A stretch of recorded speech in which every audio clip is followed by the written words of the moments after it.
There is a terrifying truth about European history that most modern people have completely forgotten. We look at the map of Europe today and see neat borders, peaceful nations, and quiet towns. But step back 800 years into the dark heart of the Holy Roman Empire, and the reality was a landscape of perpetual, localized apocalypse. In the dense, freezing forests of medieval Germany, peace did not exist. Power was not something you inherited quietly. It was something you held onto with iron, blood, and the blunt force of a mace. The Holy Roman Empire was not a single unified nation. It was a fractured, violent mosaic of over 300 independent kingdoms, duchies, bishoprics, and city-states. And because your neighbor was always a potential enemy, every lord needed a specific type of man. They needed men who could ride massive war horses into a wall of spears. Men who could endure the suffocating, crushing weight of 60 pounds of chainmail and plate armor. Men who lived, breathed, and died by a code of martial violence. They needed knights. The Ritter. But here's the secret that historians know, and that modern genealogy often overlooks. In Germany, the knightly class was completely unique. In France or England, knights were almost exclusively born to high nobility. But in the Holy Roman Empire, the demand for elite warriors was so high that lords began taking commoners, sometimes even unfree serfs, putting them on armored horses and telling them, "Fight for me, bleed for me, and you will become something greater." These men were called the ministeriales. They started as bound servants, but through sheer brutality, military genius, and survival, they rose to become the most feared warrior class in Central Europe. They built the castles along the Rhine. They marched into the frozen Baltic wilderness with the Teutonic Order. They became the barons, the counts, and the lords of the realm. And when they finally adopted surnames to solidify their bloodlines, they didn't choose random words. They chose names forged in the heat of battle. Names that declared their weapons, their armor, their rank, and their absolute dominance over the battlefield. Today, millions of people walk around with these names on their driver's licenses, passports, and credit cards, completely unaware that their surname was literally carved into history by a medieval sword. Today, we are going to decode 20 of those German surnames. If you carry one of these names, it is not a coincidence. It is an unbroken chain of linguistic DNA, proving that your ancestors were the armored enforcers of the Holy Roman Empire. Let's decode the bloodline. Number 20. Ritter, the knight himself. We begin with the most absolute, undeniable proof of military heritage in the German language. Ritter. As of today, tens of thousands of people across Germany, the United States, and the world carry this surname. It means, quite simply, knight. But the etymology of the word reveals how these warriors actually fought. Ritter comes from the Old High German word Ritteri, which translates to rider. In the chaotic battlefields of the 11th and 12th centuries, infantry were little more than cannon fodder. The undisputed king of medieval warfare was the heavy cavalryman. To be a Ritter meant you possessed the immense wealth required to own a destrier, a massive, specially bred warhorse, along with the staggering cost of armor, weapons, and the squires needed to maintain them. If your name is Ritter, your ancestor was not a peasant watching from the mud. Your ancestor was the psychological weapon of the medieval world, the man atop the armored horse, lowering his lance and shattering enemy lines. The name is a literal historical receipt of knighthood. Number 19. Reiter and Reuter, the cavalry elite. Closely tied to Ritter, the surnames Reiter and Reuter also derive from the act of riding into combat. However, while Ritter eventually became a formalized title of lower nobility, Reiter maintained its connection to the raw, tactical reality of the cavalryman. As the Middle Ages progressed and firearms began to appear, the heavily armored knight evolved into the Schwarze Reiter, or Black Riders of the 16th century. These were terrifying German mercenary cavalrymen who painted their armor black to prevent rust and strike fear into their enemies. They abandoned the lance in favor of early wheel-lock pistols, riding up to enemy infantry formations, discharging their weapons point-blank, and wheeling away in a deadly maneuver known as the caracole. If you carry the name Ritter or Reuter, your bloodline is tied to the evolution of mounted warfare. From the heavy shock cavalry of the Crusades to the black armored pistoliers of the Renaissance, your ancestors lived their lives in the saddle. Number 18. Panzer, the iron skin. Today, when we hear the word Panzer, we immediately think of the massive steel tanks of the 20th century.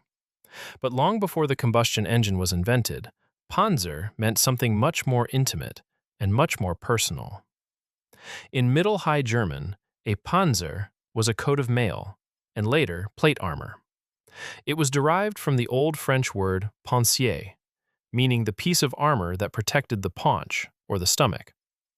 Making a chainmail panzer was a process of agonizing precision. It required linking together tens of thousands of individual iron rings, riveting each one by hand. A good panzer could mean the difference between surviving a sword strike to the gut or dying a slow, agonizing death from an infected wound. The surname Panzer was given to the master armorers who forged these life-saving defense systems, or to the formidable knights who were famous for wearing them into battle. A person named Panzer today carries the legacy of German steel, a name built around the concept of becoming physically impenetrable. Number 17. Schwertfeger, the blade master. If armor was what kept a knight alive, the sword was his soul. In Germanic culture, the sword was not just a tool, it was a sacred object. Swords were given names, blessed by priests, and passed down through generations.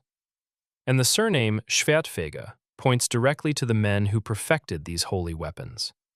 Schwertfeger literally translates to sword polisher or sword finisher. But do not let the word polisher fool you into thinking this was a low-ranking job. The Schwertfeger was the master craftsman who took the raw, forged blade from the blacksmith, ground the razor-sharp edge, tempered the steel, affixed the crossguard, and balanced the pommel. They turned a heavy piece of iron into a balanced, lethal instrument of war. In cities like Solingen and Passau, which became legendary across Europe for their sword-making guilds, the Schwertfeger were highly respected, wealthy artisans who moved in noble circles. If this is your surname, your ancestors armed the Holy Roman Empire. They dictated who lived and who died by the quality of the edge they ground. Number 16. Klinge, the edge of the sword.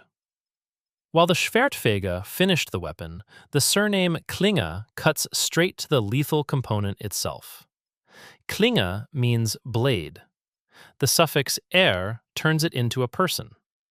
A Klinge was a man defined by the blade. This name often originated as an occupational name for the men who forged the blades themselves, the master smiths who understood the dark art of metallurgy, heating an iron until it glowed like the sun, folding it, and quenching it in oil or water. It was a process that seemed like magic to the uneducated peasants of the Middle Ages. But Klinger was also used as a nickname for a fierce swordsman, a knight or mercenary who was known for his lethal proficiency with a longsword. In the German martial arts traditions documented by fencing masters like Johannes Lichtenauer in the 14th century, the blade was everything. Carrying the name Klinger means your family tree is rooted in the very sparks of the medieval forge. Number 15. Wächter, the guardian of the keep. Castles in Germany, the Burgen, were not just romantic palaces.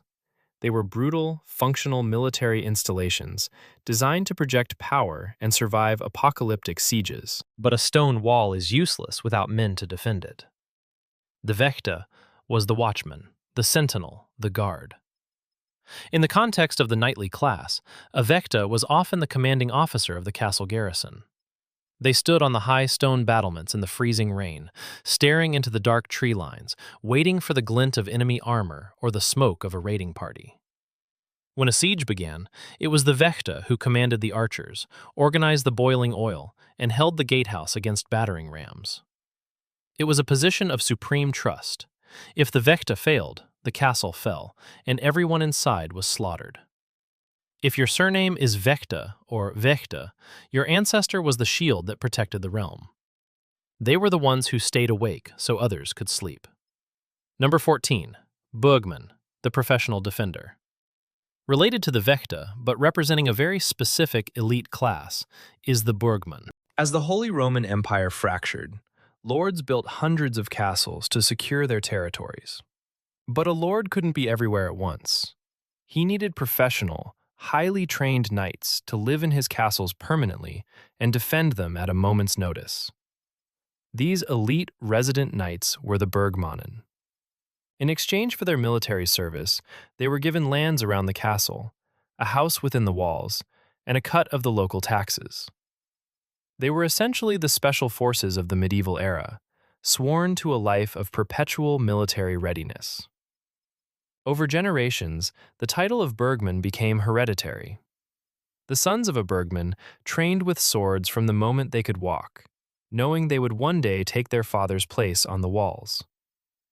If your name is Bergman, your bloodline was literally anchored to the stone and mortar of a medieval fortress. Number 13. Schilder, the bearer of the heraldry. In the chaos of medieval combat, where hundreds of men were screaming, horses were thrashing, and everyone's face was hidden behind a steel helmet, how did you know who you were fighting or who you were following? The answer was the shield and the coat of arms painted upon it. The surname Schilder means shield maker or shield painter, but it also referred to the Schildknappe, the shield bearer or squire. Before a man could become a knight, he had to serve as a squire, carrying the heavy wooden and leather kite shield for his lord into the thick of combat. Furthermore, those who painted the shields were the early masters of heraldry. They created the visual language of the noble bloodlines: lions rampant, black eagles, griffins, and chevrons. They encoded a family's entire history onto a curved piece of wood. The Schilder wasn't just holding a piece of defense, he was holding the identity of the bloodline itself. Number 12. Bannermann and Fendrich, the standard bearers. If there was one role on a medieval battlefield more dangerous than being a standard knight, it was being the Bannermann, bannerman, or Fendrich, ensign. The banner was the rallying point. If an army's banner fell, the troops would think their leader was dead, panic would set in, and the battle would be lost.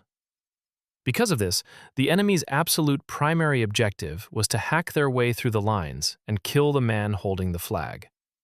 To be chosen as the Bannermann meant you were the bravest, strongest, and most fiercely loyal knight in the entire army.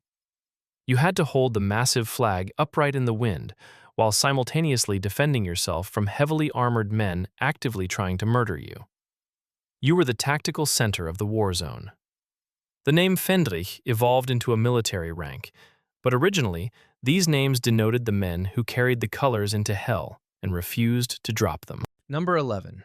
Truchsess, the Grand Steward. Now we move into the highest ranks of the knightly ministeriales class.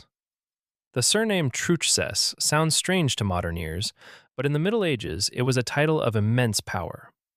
The Truchsess was the Grand Steward or the master of the household for a king, duke, or prince. Originally, the title referred to the man who oversaw the lord's dining hall and estates, but as the ministeriales class gained power, the Truchsess became the prime minister, the supreme administrator, and often the second in command of the army. A Truchsess was a knight who traded the brutality of the front lines for the lethal, calculating game of political power and strategy. They managed the castles, collected the taxes, and mobilized the armies. Some families who held this title became so powerful that they added it to their surname permanently, passing it down for centuries. If you carry this name, your ancestors were the masterminds who ran the medieval system from the inside out. Number 10. Schenk, the cupbearer and the protector. Another surname derived from high courtly office is Schenk. Literally translating to cupbearer, this might sound like a servant's job. It was exactly the opposite. In a time when poison was a highly effective and terrifyingly common method of political assassination, the man who poured the king's wine held the king's life in his hands. Therefore, the Schenk was always a trusted knight, a man of impeccable honor, and a formidable warrior who stood right behind the monarch's throne at feasts. The Schenken, plural of Schenk, grew incredibly powerful. They were rewarded with vast estates, castles, and titles of their own. Many famous noble families in Germany carry the double-barreled name Schenk von place name, proving their descent from these trusted knightly protectors. If your name is Schenk, your bloodline was trusted with the life of a king. Number 9. Marshal, the commander of the war horses. From the old High German words Mara, horse, and Skalk, servant, the marshal originally meant the master of the horse. But in an era where the cavalry was the nuclear weapon of the army, the man in charge of the horses quickly became the commander of the entire military force. The marshal was the supreme military leader under the king or duke. He was responsible for the logistics of war, organizing the knights, arranging the battle formations, and leading the devastating cavalry charges. As a surname, marshal or marshal is a direct link to high military command. The families who bore this name were responsible for turning thousands of aggressive, arrogant knights into a cohesive, unstoppable military machine. It is a surname dripping with authority, tactical genius, and military dominance. Number 8. Vogt, the Iron Bailiff. In the feudal system, the Vogt was the enforcer. Derived from the Latin vocatus, the Vogt was an official appointed by a king, emperor, or bishop to rule a specific territory, administer justice, collect taxes, and command the local military levy. The Vogt was often a high-ranking knight who ruled with absolute authority. If peasants rebelled, it was the Vogt who crushed them. If a border was raided, it was the Vogt who hunted down the invaders. They were the judge, jury, and executioner of the medieval countryside. Because they held so much power, the Vogts often entrenched their families into the nobility, turning their appointed position into a hereditary title. The surname Vogt, and its variations like Voigt or Vogt, signifies an ancestor who held the absolute power of life and death over the medieval populace. They were the law, and the law was enforced with the sword. Number 7. Kämpfer and Kämpe, the champion of combat. While many names on this list are tied to specific titles or armor, Kämpfer and Kämper cut straight to the bone. They mean fighter or combatant. But this name specifically relates to a terrifying aspect of medieval German law: trial by combat. When two nobles had a legal dispute that could not be resolved by witnesses or evidence, the law of the Holy Roman Empire often allowed God to decide the victor through a sanctioned duel to the death. However, high-ranking nobles, women, and clerics were allowed to hire a professional champion to fight in their place. These men were the Kämpfer. They were lethal, highly trained professional duelists who fought with longswords, poleaxes, or specialized dueling shields in judicial combat. To win meant glory and gold. To lose meant death, and often the mutilation of your corpse. Carrying the name Kämper or Kämpfer means your ancestors literally fought for a living in the bloodiest arenas of medieval justice. Number 6. Helm and Helmer, the face of terror. The helmet was the most defining visual element of the medieval knight. In the 12th and 13th centuries, knights adopted the great helm, a massive, flat-topped steel bucket that completely covered the face, leaving only a narrow slit for the eyes. It made the knight look faceless, inhuman, and utterly terrifying. The surname Helm, or Helmer, points directly to the master armorers who possessed the metallurgical skill to forge these complex pieces of headgear. The helmet had to be thick enough to deflect a battle axe, yet shaped perfectly so the knight could breathe and see. Later, helmets evolved into the visored bassinets and armets, which required ingenious hinges and locking mechanisms. The men who made them were highly prized artisans. Additionally, helm was often used as a prefix for men renowned for their battlefield prowess or their extravagant helmet crests, which featured carved horns, eagle wings, or dragons. Number 5. Falkner, the noble huntsman. In the medieval mindset, a knight was expected to master two arts, war and the hunt. And the highest, most prestigious, and most heavily gate-kept form of hunting was falconry. To own, train, and hunt with a bird of prey was a supreme status symbol. The laws of the Holy Roman Empire strictly dictated which ranks of nobility could fly which birds.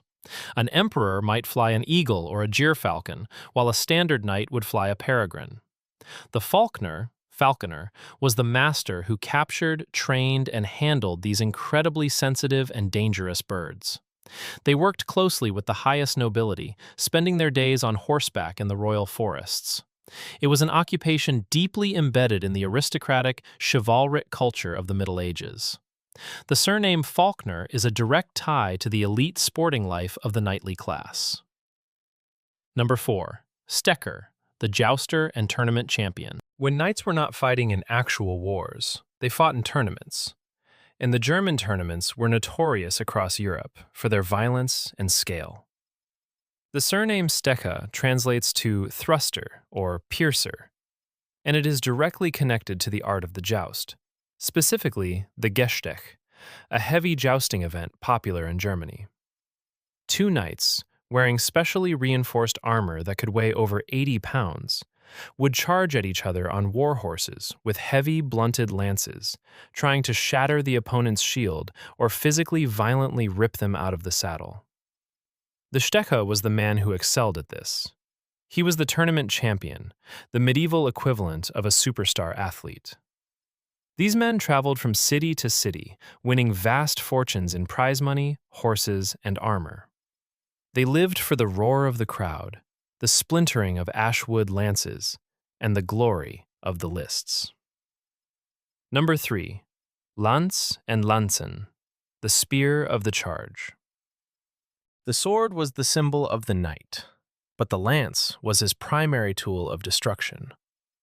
The surname Lanz, or Lanzen, connects directly to the terrifying weapon that defined the medieval cavalry charge.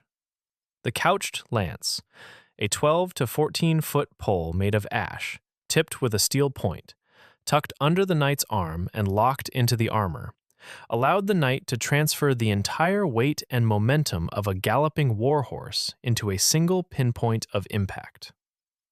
It was the most devastating kinetic weapon of the medieval era, capable of punching through a man and the man standing behind him. To be named Lanz meant an ancestor was either a master maker of these weapons or, more likely, a cavalryman renowned for the devastating impact of his charge.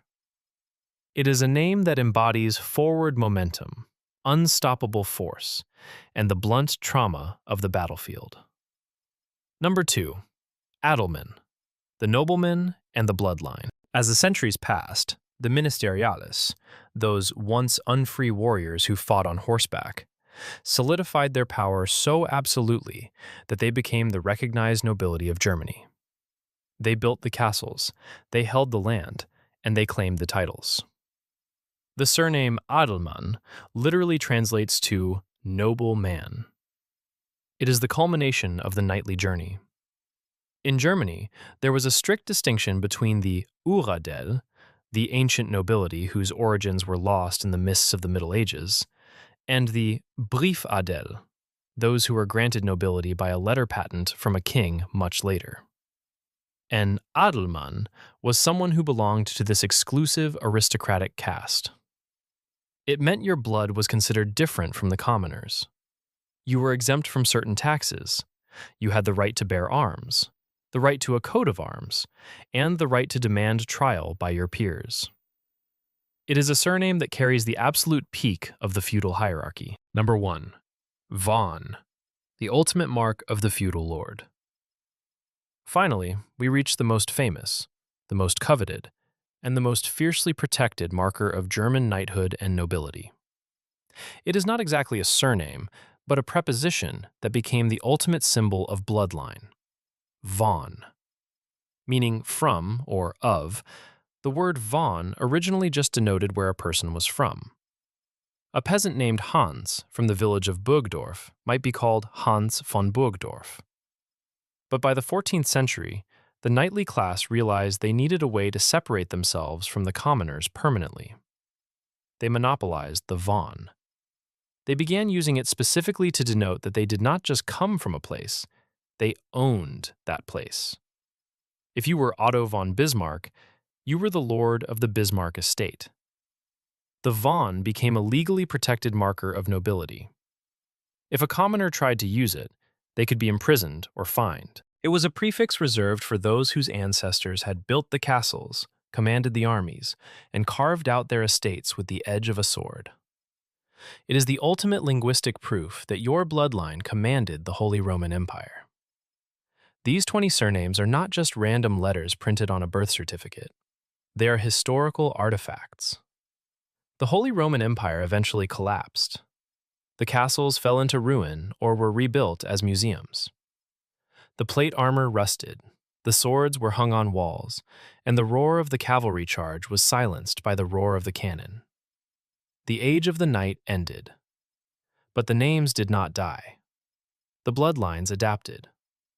The descendants of the Ritter, the Panzer, the Marshal, and the Wächter put down their swords, picked up pens, operated machinery, crossed oceans, and built the modern world. But the DNA remains. If you carry one of these names, you are the living continuation of a warrior caste that forged European history in fire and steel. Every time you write your signature, you are writing the history of a medieval fortress, a battlefield, and a lineage that refused to be forgotten. Tell me in the comments, do you carry one of these names? Or do you have another German surname you want me to decode? If this video made you look at your family history differently, hit the like button. Subscribe to Origin Bloodlines to uncover the history sleeping in your DNA. See you in the next one.